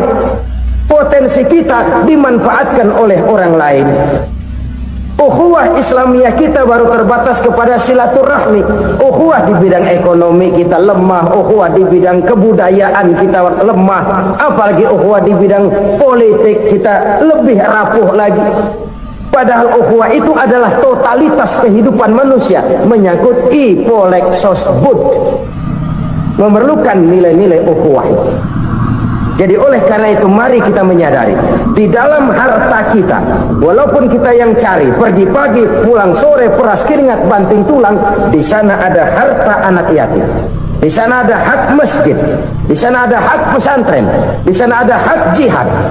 Berbahagialah seseorang apabila dia oleh Allah dijadikan keran itu menyimpan air, tapi tidak untuk dirinya, tapi disalurkannya kepada mereka yang memang memerlukannya. Saudara-saudara kaum muslimin rahimakumullah, ini yang pertama. Jadi perbendaharaan surga adalah menyembunyikan sedekah. Orang lain nggak tahu, kita pun nggak pernah ngitung-ngitung.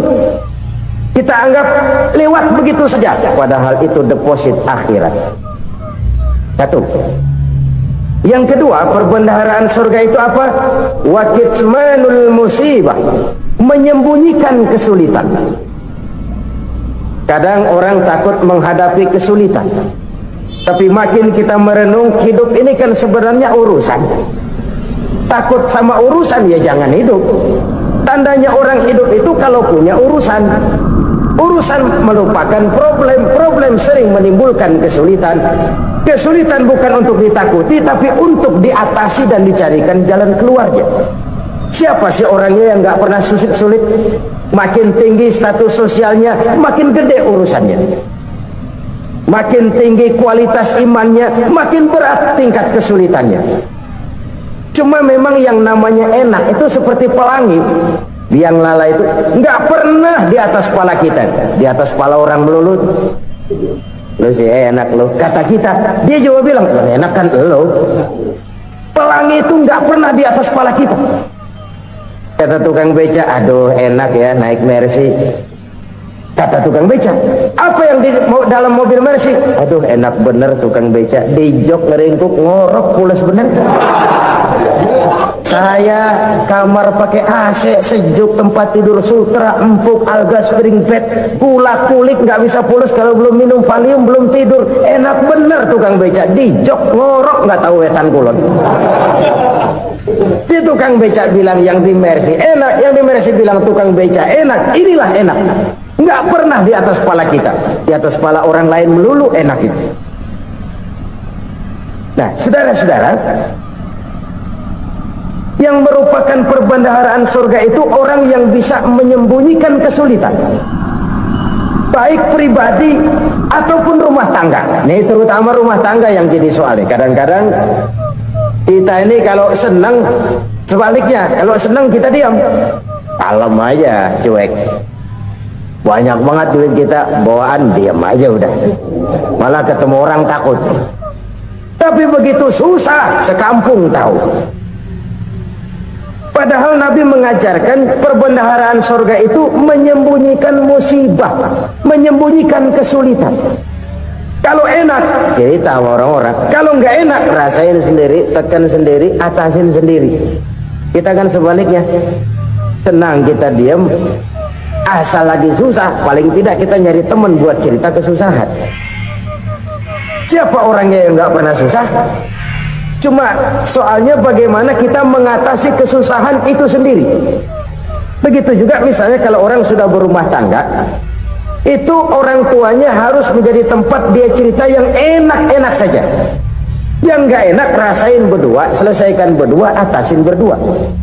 Jangan dibalik. Asal senang diam, giliran susah saja. Maknya laporan. Terbalik. Bisa menjaga security informasi. Maka nama bayam keluar diam, malah seluitan. Enak amat lo makan daging ayam. Security informasi. Saudara-saudara kaum muslimin rahimakumullah. Ujian yang terberat itu yang pernah diberikan kepada para nabi, para rasul, para aulia, para ulama. Makin tinggi keimanan, makin berat bentuk kesulitan. Ayo saya kemukakan satu contoh saja. Ada seorang nabi yang kaya, nabi kaya, namanya Nabi Ayub. Iblis kalau orang begini kan keki,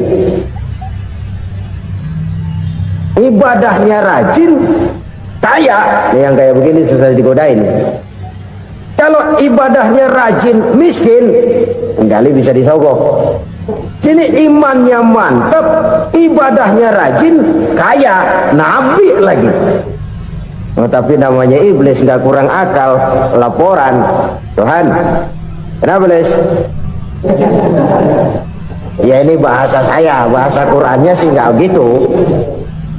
Itu hambamu yang namanya Ayub, dia rajin ibadah cuma karena dikasih kaya aja. Coba kasih miskin dia, berhenti dia sembahyang. Ah, kamu bisa aja. Saya tahu Ayub itu hambaku yang ikhlas. Saya buktiin Tuhan, silahkan. Dibuktiinlah. Iblis turun ke alam ini. Yang mula-mula dia lakukan, dia rusak sawah ladang Nabi Ayub, dia binasakan binatang ternak Nabi Ayub, sehingga dalam waktu singkat jatuhlah Nabi Ayub dari orang paling kaya jadi orang paling miskin. Beliau masih ibadah di mihrab dalam masjid, datang iblis. Saudara Ayub, ya, lagi ngapain? Ibadah. Nyembah Allah, nyembah Allah. Oh, percuma. Kenapa? Tuhan yang ente sembah nih, dia udah bikin miskin ente. Sawah ladang ente hancur lebur, binatang ternak binasa. Sekarang ente jadi orang paling miskin. Ngapain nyembah Tuhan kayak begitu? Tekor.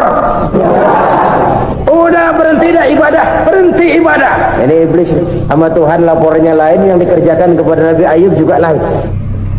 Benar begitu iblis, kata Nabi Ayub. Iya, sawah ladang saya habis, buras. Binatang ternak saya binasa, binasa. Saya miskin, bangpak. Apa jawab Nabi Ayub? Bukan innalillahi, ya, ini hebat. Alhamdulillahillazi a'tani wa akhraza minni.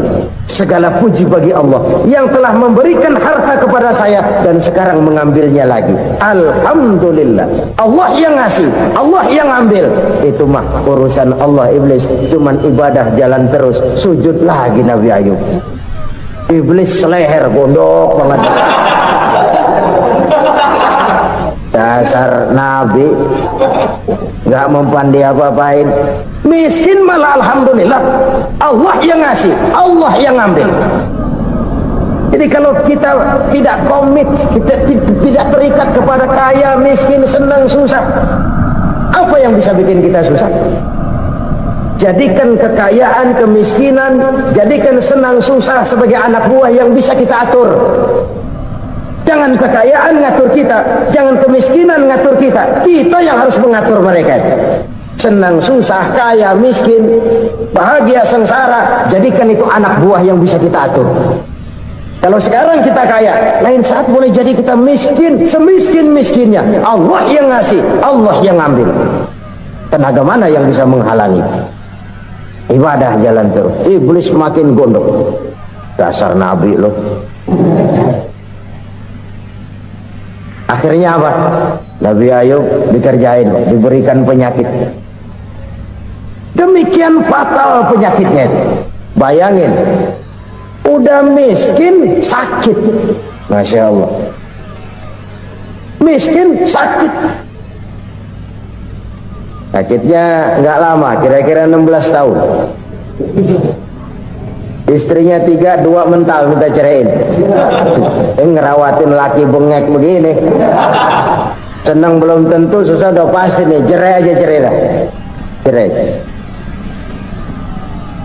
Tinggal satu Siti Rahmah yang setia menemani beliau. Sesetia-setianya hati perempuan. Satu saat Siti Rahmah bilang, "Bang, iya, abang kan Nabi, Bang.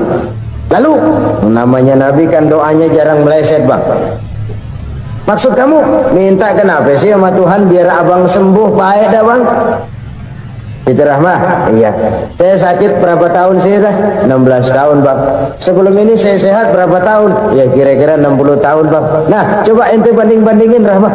Saya dikasih sehat 60 tahun, dikasih sakit 16 tahun. Sudah nggak sabar mau doa kepada Allah minta sembuh. Saya malu kepada Allah.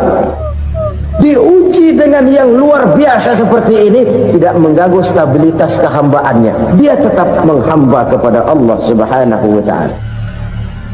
Saudara-saudara kaum muslimin rahimakumullah, kunci menghadapi kesulitan itu apa? Allah jelaskan dalam satu ayat, wa basyiris sabirin alladzina iza asabathum musibah qalu inna lillahi wa inna ilaihi raji'un. Gembirakan orang-orang yang sabar. Siapa mereka itu? Yang apabila mendapat musibah mereka kembali kepada keyakinan dasar segalanya dari Allah dan segalanya akan kembali kepada Allah. Ini konsepsi dasar dari sikap muslim dalam menghadapi berbagai kesulitan. Segalanya dari Allah, segalanya akan kembali kepada Allah. Kalau ini sudah kondisi dasarnya, maka kita akan lapang menghadapi kenyataan bagaimanapun pahitnya. Apakah itu namanya miskin, apakah itu namanya sakit, bahkan maut sekalipun, segalanya dari Allah, segalanya akan kembali kepada Allah. Ini sikap hidup, bukan sekedar ucapan. Kita kadang-kadang menjadikannya sebagai ucapan, mulutnya sih nggak berhenti, innalillahi wa inna ilaihi raji'un, tapi nangisnya terus gerung-gerungan. Bukan itu, ini kesadaran moral.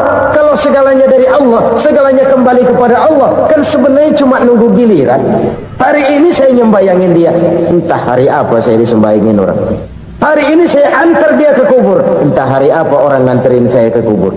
Hari ini saya tahlilkan dia, entah nanti kapan orang tahlilkan saya. Segalanya dari Allah, segalanya akan kembali juga kepada Allah. Oleh sebab itu saudara-saudara, kesulitan bukan untuk ditakuti, kesulitan justru untuk diatasi, dicarikan jalan keluarnya. Dan tidak ada orang yang tidak pernah mendapat kesulitan, tidak ada. Semakin tinggi status sosial, semakin tinggi kualitas keimanan, semakin besar juga tingkat kesulitan. Hanya saja bagaimana cara kita mengatasinya. Dan Al-Quran menyatakan inna ma'al usri yusra. Di balik kesulitan itu pasti ada kemudahan. Roda itu berputar. Karena itu Rasulullah sallallahu alaihi wasallam mengingatkan kepada kita, ta'arraf ila Allah fir raha ya'rifka fis shiddah. Ingatlah kepada Allah di waktu kamu senang, supaya Allah ingat kepada kamu di waktu kamu susah. Kalau waktu senang kita ingat kepada Allah, kita susah, Allah tidak akan meninggalkan kita. Tapi kalau waktu senang kita jauh dari Allah, sujud tidak sempat, dengan masjid jauh, ketika senang kita lupakan Allah, nanti begitu kita susah, Allah lupakan kita, dan itu menyakitkan. Oleh karena itu orang-orang tua kita dulu bilang, kalau lagi sehat ingat-ingat lu bakal sakit nanti. Kalau lagi kaya ingat-ingat satu saat kita bakal jatuh miskin. Bahkan kalau lagi muda ingat-ingat kita bakal tua. Dan yang terpenting kalau lagi hidup ingat-ingat kita bakal mati. Saudara-saudara kaum muslimin rahimakumullah. Jadi yang kedua yang merupakan perbendaharaan surga, menyembunyikan musibah. Saudara-saudara kaum muslimin rahimakumullah. Hal ketiga yang merupakan perbendaharaan surga adalah wasilatur rahmi. Orang yang suka bersilaturahmi. Sebagaimana yang kita maklum bahwa manusia adalah makhluk yang disebut zon politika, makhluk sosial yang tidak mungkin hidup sendiri-sendiri. Betapa dan siapapun kita memerlukan orang lain. Bodoh betul manusia kalau tinggal di tengah masyarakat tapi tidak mau bermasyarakat. Merasa hebat sendiri, pinter sendiri, gagah sendiri, kaya sendiri. Mungkin kalau mati juga ngubur sendiri. Jangankan kita di sini, di sorga saja Nabi Adam waktu sendirian bengong melulu, mondar mandir. Allah tegur dalam sepidang. Ya ini kalau bahasa saya. Iya Tuhan, sepi ini nggak ada corek-corekan pisan ini. Diciptakan Siti Hawa baru anteng Nabi Adam. Itu di surga. Cobalah. Umpamanya saudara tinggal di Jakarta nih. Kayak bener. Apaan aja di Jakarta punya saudara deh. Jembatan Semanggi ambil, Monas buntel bawa pulang, hotel-hotel ambil semua. Cuman tinggal di Jakarta sendirian, apa enaknya? Betapa dan siapapun kita perlu orang lain.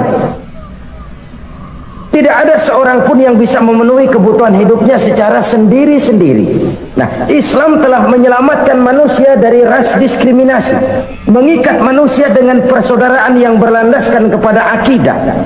Karena itu dianjurkan bersilaturahmi. Bahkan Nabi menyatakan, man arada ayyubsata lahu fi rizqihi wa yunsa'a fi atharihi falyasil rahimah.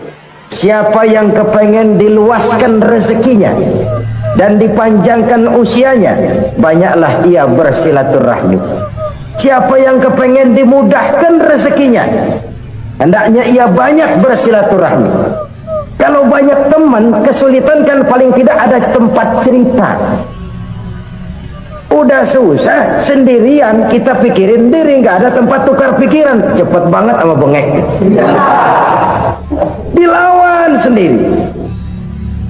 Nah, secara makro kita bisa berkata, tidak mungkin ada kemenangan kalau tidak ada kekuatan. Tidak ada kekuatan kalau tidak ada kesatuan dan persatuan. Tidak mungkin ada kesatuan dan persatuan tanpa semangat silaturahmi. Kalau umat Islam mau menang, dia harus kuat. Kalau umat Islam mau kuat, dia harus bersatu. Kalau umat Islam mau bersatu, dia harus membudayakan silaturahmi ini. Bahkan sampai-sampai kata Nabi, kalau bisa cari nilai tambah. Apa? Silman qata'at. Bersilaturahmilah kau kepada orang yang marah denganmu. Masya Allah, indahnya ajaran agama kita. Orang yang marah pun kepada kita, kata Nabi, kalau bisa bersilaturahmilah kepadanya, kepada orang yang marah itu. Di situ nilai tambah. Cuman jujur nih, hadis ngucapinnya gampang, ngamalinnya yang berat banget. Orang marah sama kita, kita disuruh silaturahmi, ada apa malu? Lu marah, ada gua marahan lagi, gue pikirin. Saudara-saudara kaum muslimin rahimakumullah. Tapi ini yang diajarkan, bahkan ini yang dicontohkan oleh baginda Rasul. Bagaimana begitu mudah, misalnya satu saat Abu Jahal ini ngatur strategi bagaimana bikin Muhammad celaka. Dia gali lubang di depan tempat tidurnya, dia tutupin daun korma. Terus dia panggil seseorang, ke sini, kasih tahu Muhammad, pamannya sakit keras, minta ditengokin. Berangkat orang ini ke sana. Muhammad, labbaik, pamanmu sakit keras, dia minta ditengokin. Baik, saya akan datang menjenguk beliau. Berangkatlah Nabi ke rumah Abu Jahal tanpa prasangka apapun. Abu Jahal udah pasang stil, selimut 3 rangkap setengah dipakai, persis kayak orang meriang. Tapi sembari ngintip dari balik selimut. Begitu Muhammad buka pintu, nah masuk perangkap nih. Muhammad jalan menuju tempat pembaringan. Makin lama makin dekat, makin lama makin dekat, makin dekat ke lubang yang dipasang oleh Abu Jahal itu. Dalam hati Abu Jahal, terus dah jatuh, mampus dah lo ini. Mampus lo hari ini nih. Apa yang terjadi? Malaikat Jibril datang. Muhammad, pamanmu cuma pura-pura sakit. Di depan tempat tidurnya ada lubang perangkap supaya kamu jatuh ke situ. Sudah, kamu pulang. balik kanan Nabi. Sudah hampir jatuh ke lubang, balik kanan, pulang. Bayangin kecewanya Abu Jahal. Muhammad dikit lagi, Muhammad dikit lagi. Enggak paman, saya pulang aja. Emosi, bangun dari tempat tidur, enggak sadar kalau lagi pura-pura sakit. Lompat ngejar Nabi, dia lupa dengan lubang yang dia gali. Pusra, nyemplung sendiri ke dalam lubang.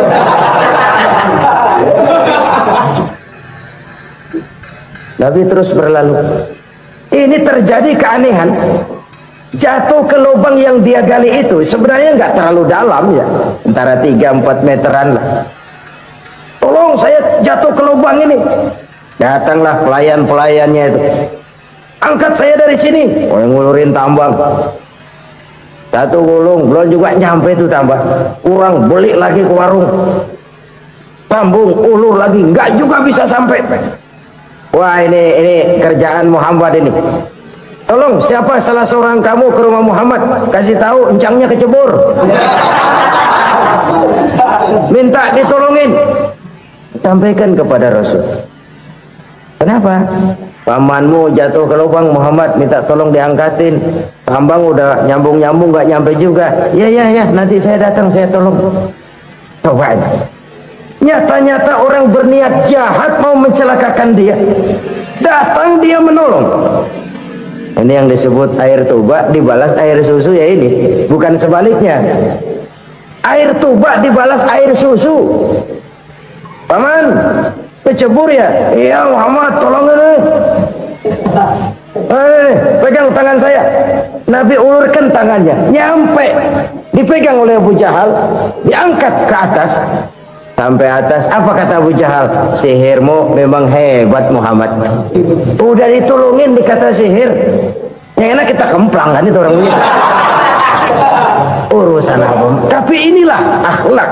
Kalau bisa kamu bersilaturahmilah dengan orang yang marah kepadamu sekalipun. Orang marah kita tetap baik. Tuh, kalau kita berbuat baik sama orang yang memang baik, rasanya sih biasa-biasa aja. Orang baik kita baik lagi, ya draw aja, belum ada nilai tambah di situ. Baru ada nilai tambah kalau kita bisa berbuat baik kepada orang yang nyakitin kita. Itu namanya kita setingkat di atas dia. Dia sakitin kita, kita berbuat baik sama dia. Dia pelit sama kita, kita baik sama dia. Dia marahin kita, kita deketin dia. Di situ kita punya nilai tambah. Jadi siapa yang ingin diluaskan rezekinya kata Nabi dan dipanjangkan umurnya, hendaklah ia banyak-banyak bersilaturahmi.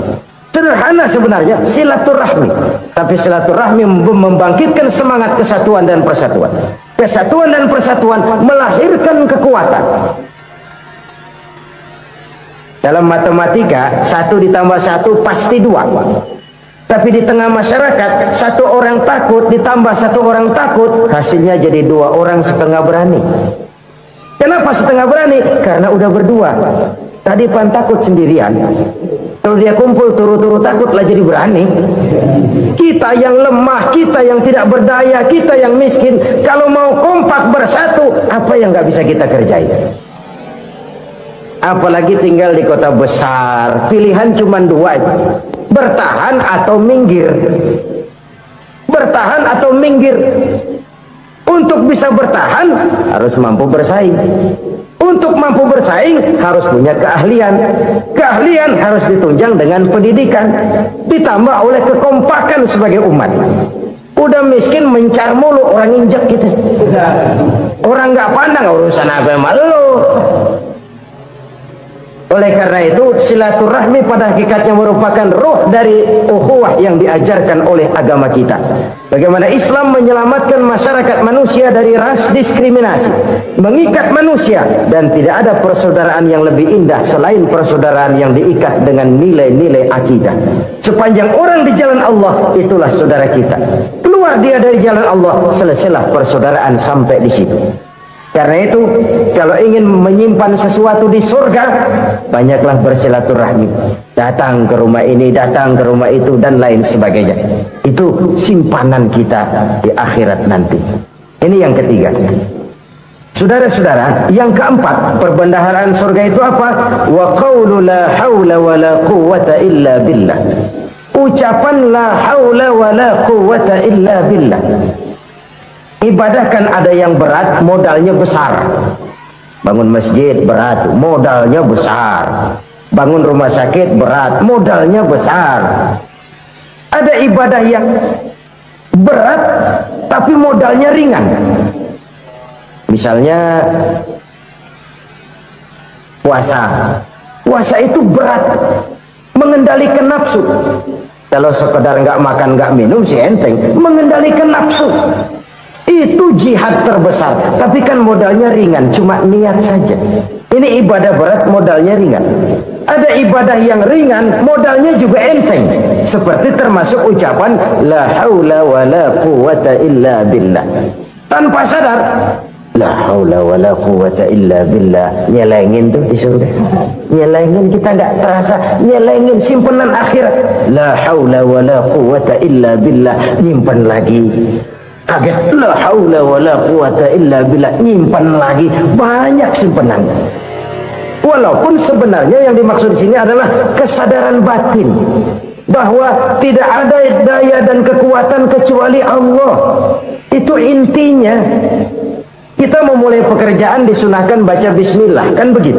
Apa itu? Kesadaran moral bahwa ini saya bisa kerjakan. Saya kerjakan ini dengan menyebut nama Allah. Kenapa? Kalau Allah tidak memberikan daya dan kekuatan, mana mampu saya kerjakan ini. Maka saya kerjakan ini dengan menyebut nama Allah. Bismillah. Kesadaran moral. Manusia hanya wajib berusaha, tapi nggak pernah wajib berhasil. Banyak hal-hal yang kalau kita renungkan secara rasio nggak mungkin, tapi jadi kenyataan. La haula wa la quwwata illa billah. Tidak ada daya dan kekuatan kecuali bagi Allah semata-mata. Kesadaran moral akan kelemahan dan keterbatasan makhluk bernama manusia. Kadang kita kagum dengan otak, tapi kita sering lupa sama yang bikin otak. Padahal bagaimanapun hebatnya otak, yang bikin otak pasti lebih hebat dari otak. Nggak percaya, silahkan otak-otakan. Inilah kecenderungan. Kita kagum dengan pesawat-pesawat mutakhir, bukan main besi gede banget terbang itu. Alangkah hebatnya. Lalu apa yang bikin otak tidak lebih hebat dari itu semua? Kita puji laut, apa yang bikin laut tidak lebih hebat dari laut itu? La haula wa la quwwata illa billah. Tidak ada daya dan kekuatan kecuali Allah. Apa yang bisa kita lakukan kalau tidak karena daya dan kemampuan yang diberikan oleh Allah kepada kita? Lahirlah sikap tawadu, rendah hati, tidak melonjak menjadi angkuh dan sombong, sadar akan kelemahan dan keterbatasan diri. Sebagai makhluk yang diciptakan oleh Allah Subhanahu wa ta'ala. Jadi satu sisi ini ucapan yang berpahala, la haula, jadi wiridan. Pada sisi lain ini kesadaran moral, sikap mental, kesadaran batin bahwa yang punya daya dan kekuatan itu cuma Allah. Kita nggak pantas untuk sombong, sebab sombong itu pakaiannya Allah. Kita nggak sedang pakai pakaian Allah, kegedean. Dan makin kita renungi, makin terbentur. Apa sih yang bisa kita sombongin? Kita mau sombong apa? Kaya? Pintar? Itu kan semua relatif. Di atas langit masih ada langit lagi. Jadi oleh karenanya, marilah kita menyadari. Manusia hanya wajib berusaha, tapi tidak pernah wajib berhasil. Yang berusaha saja tidak wajib berhasil, apalagi yang tidak berusaha. Islam bukan agama orang pemalas yang selesai sholat lalu enggelohom, enggelenggem ayem-ayem. Tapi Islam bukan agama orang sombong yang setelah berusaha lalu tidak memerlukan Allah. Kita bisa saja bikin proyeksi, tahun sekian kita bakal panen besar menurut perhitungan otak. Tapi ada kejadian lain. Apa? Tikus ngambek. Habis itu dimakanin tikus, panen gagal. Proyeksi rasional gagal oleh tikus-tikus yang ngambek itu. Bisa saja terjadi. Tahun depan kita panen besar, urung. Kenapa? Musim panas panjang. Nah, sekarang ini koran-koran bikin berita musim mengalami penyelewengan. Bukan cuma manusia yang nyeleweng sekarang. Musim pakai nyeleweng. Mestinya kan musim hujan udah selesai, masih hujan-hujan juga. Musim. Nah sekarang kita boleh bikin proyeksi, kita bakal panen besar. Tahu-tahu musim panas panjang, sawah retak, air kering. Cari teknokrat yang paling botak, suruh pendekin tuh musim panas. La haula wa la quwwata illa billah. Inilah kesadaran moral. Saudara, saya teringat satu saat ada seorang konglomerat. Umurnya ya kira-kira 70-an. Satu saat dia ditanya oleh wartawan, "Pak, umur Bapak berapa sih?" "Ya paling 10 tahun." 10 tahun? 10 tahun? Anak Bapak berapa orang? Satu saja? Satu. Harta Bapak berapa? Ya paling-paling bangsa 7 juta kali. 7 juta? Iya. Pak, kenapa Bapak bohongi saya? Bapak punya buku biografi. Koran-koran, majalah-majalah banyak memuat cerita riwayat hidup Bapak. Saya tahu umur Bapak 70. Kenapa bilang cuma 7 tahun? Saya tahu anak Bapak 8. Kenapa cuma bilang 1? Saya tahu harta Bapak miliaran, mungkin triliunan. Pabrik di mana-mana, bank di mana-mana. Kenapa bilang uang Bapak cuma 7 juta? Nah, kata si konglomerat tadi, "Kamu benar, Nak, kamu benar. Umur saya kalau jumlahnya memang 70, Nak. Cuman ingat-ingat saya, baru 7 tahun terakhir ini saya sujud. Baru 7 tahun terakhir ini saya berusaha dekat dengan Allah. Saya laksanakan perintahnya, saya jauhi larangannya. 7 tahun inilah rasanya yang ada nilainya di hadapan Allah. Yang 63 tahun matong, kelabu, kelem umur gue. Habis untuk maksiat, untuk munkarat. Maka ketika ditanya tadi, umur saya 7 tahun itu. Oh begitu Pak. Oh iya. Lalu anak Pak, anak Bapak kan 8. Kenapa bilang cuma 1? Nah, kalau jumlah hitungannya memang anak saya 8. Tapi dari 8 orang ini rasanya cuma 1 nih yang bakal jadi buah hati, belahan jantung, pelanjut cerita, penerus sejarah, bakal jadi anak soleh yang akan mendoakan saya. Cuman 1 rasanya anak saya ini yang bakal jadi buah hati saya, besar-besaran saya, yang akan mendoakan di kubur saya, yang akan mendoakan di akhirat saya. Yang 7 orang mana? Masya Allah, yang 1 tenggeng, yang 1 nyekek botol mulu, yang 1 nggak karu-karuan. Makanya saya bilang 1 anak saya yang akan bisa mendoakan saya. Oh begitu Pak. Iya. Nah harta Pak, harta Bapak kan triliunan. Pabrik Bapak di mana-mana. Uang Bapak hampir di tiap bank-bank besar. Kenapa bilang cuma 7 juta? Betul kau Nak. Harta saya kalau jumlahnya memang miliaran, triliunan mungkin. Tapi yang saya ingat baru 7 juta tuh yang saya belanjakan di jalan Allah. Saya nyumbang masjid, saya santuni yatim piatu, saya bantu pembangunan pesantren, saya bantu pembangunan rumah sakit Islam. Itu yang akan saya bawa pulang ke akhirat, yang 7 juta itu. Yang triliunan itu nanti akan diperebutkan oleh anak-anak saya sebagai waris saya. Jadi harta saya 7 juta itu yang bakal nemenin saya di akhirat, yang akan saya bawa pulang jadi teman saya. Saudara-saudara kaum muslimin, jangan-jangan orang tua itu adalah kita-kita ini. Jangan-jangan kita-kita ini adalah orang tua itu. Jangan-jangan itu potret dari diri kita masing-masing. Dari sekian umur yang diberikan Allah, berapa tahun yang ada nilainya di hadapan Allah? Dari sekian anak-anak yang merupakan amanah, berapa yang akan mendoakan kita sebagai orang tuanya menjadi anak soleh? Dari sekian banyak harta yang diberikan Allah, berapa yang akan kita bawa pulang menghadapnya nanti, yang kita belanjakan di jalan Allah? Ini sebuah potret kehidupan. Karena itu kita kembali kepada la haula wa la quwwata illa billah. Kita wajib berusaha, kita wajib berikhtiar. Selebihnya segala daya dan kekuatan hanya milik Allah saja semata-mata. Satu kesadaran batin dari setiap pribadi muslim. Setelah ia berusaha dan berikhtiar, ia menyerahkannya kepada Allah Subhanahu wa ta'ala. Jadi satu sisi ini merupakan wiridan ucapan yang mengandung pahala, pada sisi lain ini merupakan sikap batin dari seorang muslim di dalam ia menghadapi realitas kehidupan ini. Saudara-saudara kaum muslimin rahimakumullah, kalau ini kita jadikan satu basis kehidupan, maka ini akan menyelamatkan manusia dari kemungkinan tergelincir menjadi orang yang lupa diri dan lupa darat. Sebab itu Imamul Ghazali berpesan, jadidis safinah fa innal bahra amiq wa khuziz zad fa inna safara ba'id wa khaffifil hamla fa innal hamla sadid. Perbarui selalu kapalmu karena lautan sangat dalam. Bawa bekal yang banyak karena perjalanan ini sangat jauh. Ringankan beban karena kebanyakan beban akan menyakitkan. Alangkah indah kalimat ini, alangkah dalam makna yang terkandung di sana.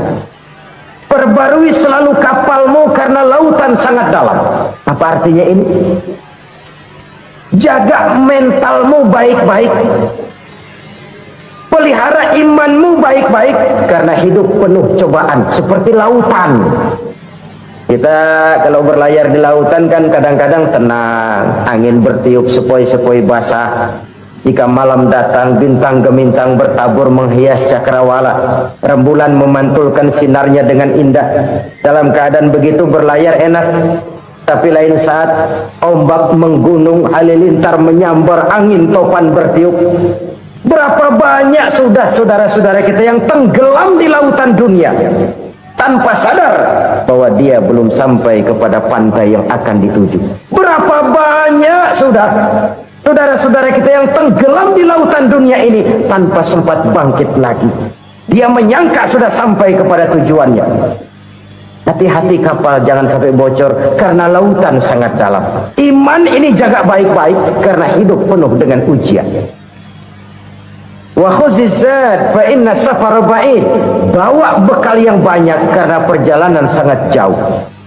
Saudara mau ke Bandung, bawa duit. Saudara mau ke Surabaya, banyakkan lagi duitnya. Saudara mau ke Mekah, gepokan, iketan tuh duit nggak lembaran lagi. Makin jauh perjalanan, makin banyak bekal yang harus kita bawa. Kalau saudara dari Jakarta mau ke Surabaya, kagak bawa duit berangkat juga, itu sih bukan berani namanya, nekat. Sampai Surabaya belum tentu, sengsara di jalan udah pasti. Kenapa? Nggak bawa bekal berangkat. Sama juga kita nih, misalnya belum sempat sembahyang, mati. Waduh, berani banget orang. Belum punya bekal, mati. Sengsara di jalan. Atau bekal tidak cukup. Dari Jakarta saudara mau ke Surabaya, bawa duit 500 perak. Paling jauh Cikampek nyampenya itu. Paling jauh itu. Antara jauhnya perjalanan dengan bekal yang saudara bawa tidak seimbang. Hidup ini perjalanan panjang. A walking tour. Dimulai dari alam arwah, sebelum jasad diciptakan, roh diciptakan lebih dulu.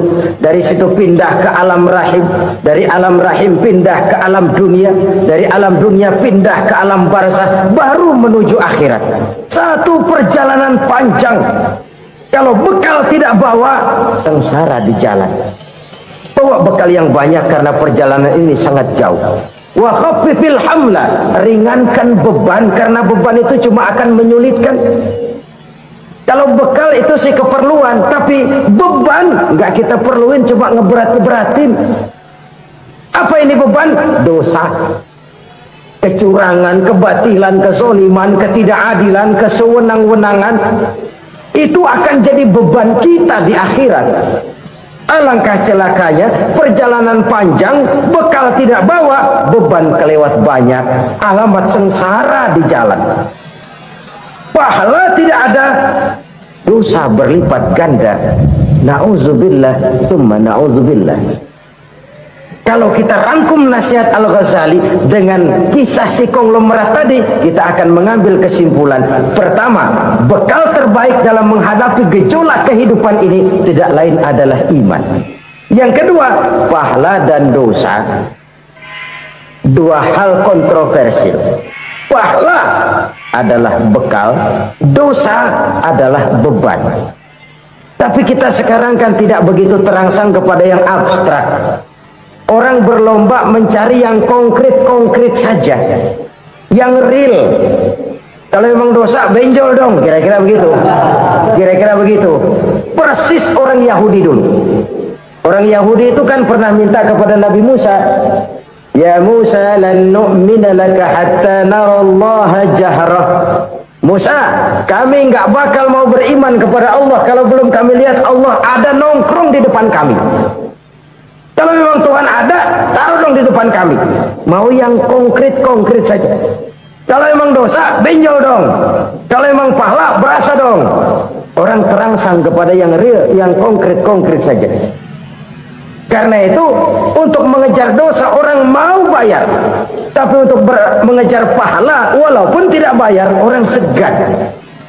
Ini yang dikatakan oleh Nabi, kamu mengharapkan ke surga, tapi kamu berat melaksanakan sesuatu yang bisa membawa kamu ke surga.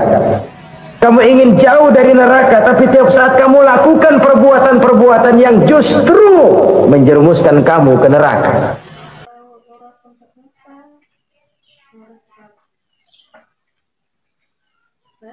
Ayam di paling pojokan kono kan kelar atau apa kan paling kok butuh baju karena kucing semua pengen penyakin ada satu yang